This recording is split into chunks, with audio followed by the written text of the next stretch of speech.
Um, well, the cash payout is a trap because the American dollar is not, it doesn't have a mineral equivalent.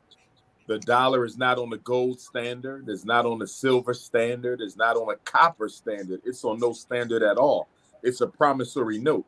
So when you look at the cost of slavery to African people, physically, spiritually, psychologically, financially, when you look at what slavery did to us and continues to do to us, you have to be very careful of trying to transfer that into a US dollar equivalent. You're talking about the single greatest dehumanization campaign in recorded history. You're talking about the greatest forced transmigration of a people ever. No, there's not even a biblical epic that could even compare to the enslavement of African people.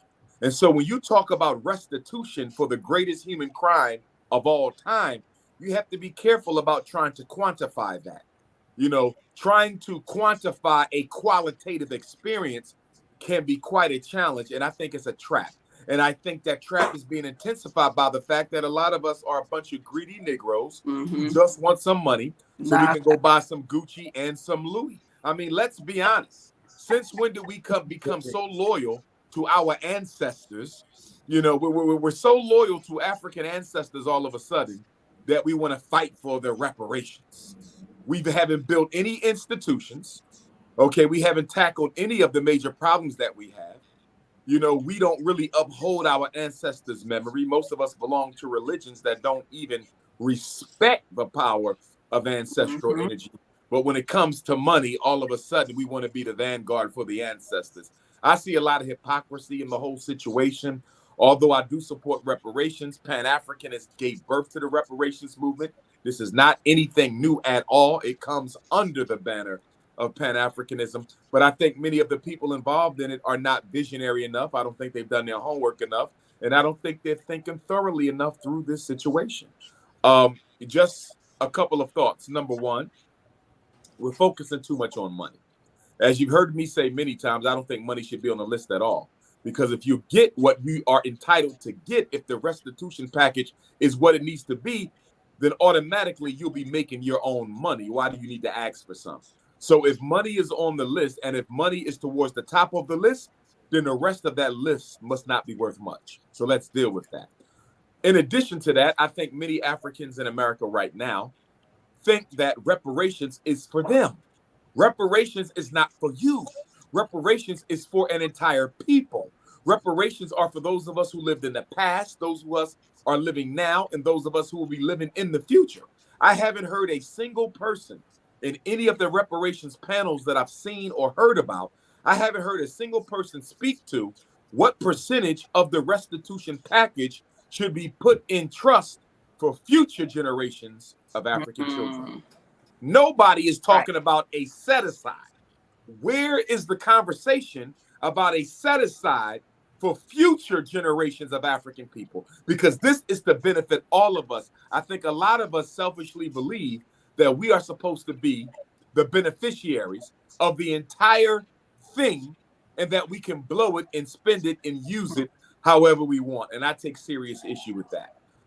In addition, on my list, I think that we do ourselves a disservice globally as African people if we do not communicate about the various reparations initiatives that are taking place across the world. What do I mean by that? Well, from a Pan Africanist perspective, there was one slave trade. There was only one slave trade.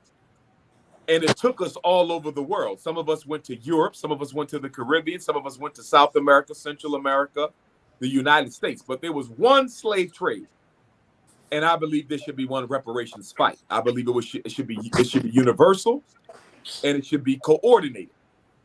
Now I understand that tribalism is so important to Negroes across the world that that may not happen.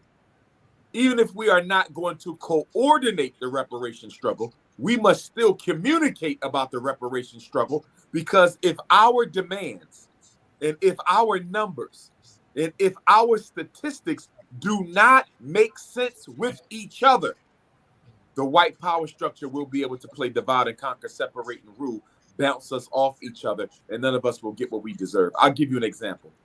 There's approximately 30 to 50 million Africans in the Caribbean. There's 50 million of us in the United States. We're about the same amount. What if we ask for more than what they're asking in CARICOM? CARICOM is the Caribbean Economic Community, and they have a reparations fight. What if Black America asks for more than what the Caribbean brothers and sisters are asking for? Then the white man can stand up and say, how can you ask for more than them when they were enslaved longer than you? Slavery in the Caribbean lasted way longer than it did in the United States. So how are you guys going to get more than them? Or what if Black America asks for more than Black Africa? There's 1.5 billion Africans on the continent. What if we ask for more than what they asked for, and they're 1.5 billion people, and everything took place on African soil, from slavery to colonization to resource rape?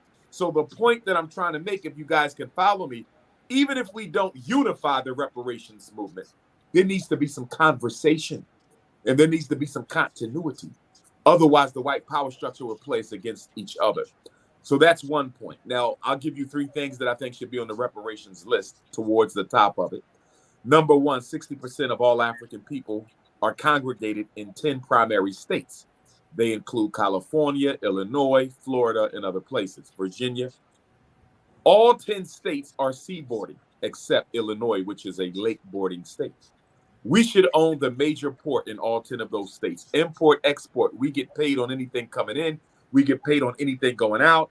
And since 60% of our people are predominantly residents in those 10 states, having control of the major port guarantees us the right to inspect what's coming in and what's coming out to protect the lives of our people. Next, America is known for about 10 different natural resources. America sells oil, America sells gas, America sells gold, America sells water, America sells a lot of things. We automatically should get 25% of all revenue that America makes on the natural resources that she sells. Also on my list, Black people should own Black music. All Black music belongs to Black people. No other race can own the publishing of a Black artist. That means Michael Jackson music must come back to us. The artists known as Prince, Whitney Houston, Sam Cooke, all of the greats, their music comes back to us. Music is America's second largest export. Second largest export.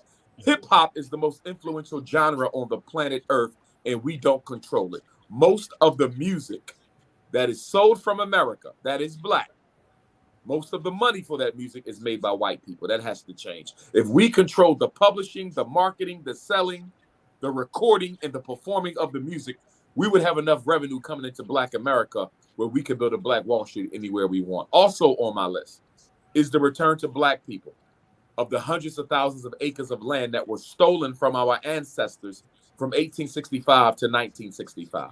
Literally hundreds of thousands of acres were stolen from us at gunpoint by the Ku Klux Klan, government, white night councils, and other white organizations that would basically show up and tell you, you got 24 hours to get out of town and we're going to kill everybody in your family. You have no idea of how many of us lost acres that way. We need a research team that's going to start researching lands that were stolen from Black people, look at those deeds, going all the way back to Reconstruction, and get us our land back. And the reason why land reclamation is so important at this time is, as you know, gentrification is at an all-time high, and homelessness as a result of gentrification is at an all-time high. We have more homeless Black people today than we've had since Dr. King's time. And a lot of that can be taken care of if we had all of our confiscated lands returned to us. One more that I'll give you, and that would be Black inventions. Everything that we ever invented should return to us as a permanent patent, and anybody who produces or uses any of the inventions we made must automatically pay us for it. So, for example, the cell phone is a Black invention. The helicopter is a Black invention. The golf tee, the self-lubricating engine is a Black invention. The internet is a Black invention. Anything that we made, we should be getting paid for. And here's what I want to underline and underscore, and I'll be quiet. Everything that I mentioned is a concession that will last perpetually for eternity. One of my big criticisms of a cash payout is money runs out. Money is not a timeless commodity. Money runs out, but land does not expire. Your control of your music does not expire. Your control of the ports does not expire. We have to make sure we understand something when we talk about reparations, and that is this: the benefit of slavery to America will never expire. America's greatness is a direct reflection of a dehumanization of African people. And because America will never cease to benefit from our enslavement, the restitution that we receive, likewise, should never expire. Whatever goes on the restitution list can never expire. If it expires, then we have automatically gotten the short end of the stick. Another point I'll bring up: the psychological cost of slavery. The psychological cost. Do you realize we are owed more for the psychological damage done to us than we could ever be owed for the financial? 243 years of unpaid labor. 243 years of unpaid labor does not even begin to compare to 400 years of psychological terrorism. Every time you see a black man with a white woman, that's post-traumatic slavery disease. Every time you see a black woman with a blonde head, that's post-traumatic slavery disease. Every time you see black children killing each other on the streets because they want to wear Air Jordans and Louis Vuitton because they think they're nothing without a white man's name on their body, that's post-traumatic slavery disease. We're still suffering the psychological residuals of slavery, and I don't think we have paid enough attention to the psychological cost. Anybody who understands law knows that you can get way more in a settlement for your psychological damage than you ever could for the financial.